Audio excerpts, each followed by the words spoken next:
Cinéma avec la sortie du premier film sur les attentats du 11 septembre. Vol 93 raconte le courage de ces passagers qui ont tenté de prendre le contrôle de l'avion qui s'est écrasé en Pennsylvanie. Une reconstitution qui se veut très réaliste. Pascal Deschamps, Rémi Poissonnier. Il y a 2 avions qui ont percuté le World Trade Center. Leur avion a été détourné depuis une demi-heure lorsque les passagers du vol 93 apprennent ce qui s'est passé à New York.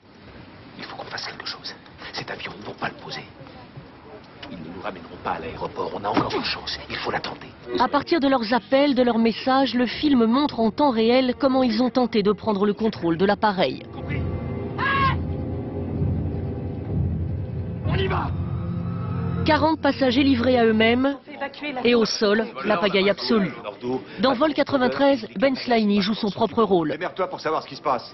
En ce matin du 11 septembre, ce responsable du contrôle aérien a vécu le plus grand drame, mais aussi le plus grand échec de sa vie.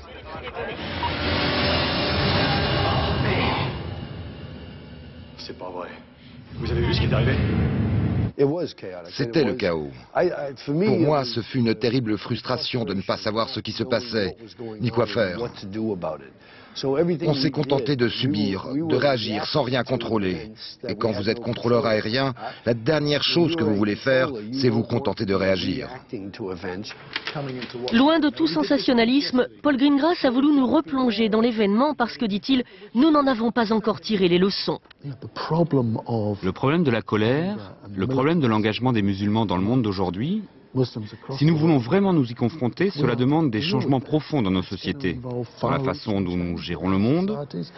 Et ça, on ne le veut pas, on préfère s'occuper de la Coupe du Monde ou des vacances. Consultées dès la préparation du film, les familles des passagers ont apporté un soutien sans réserve. Vol 93 est un grand film, a dit un critique américain, résumant ainsi le sentiment général.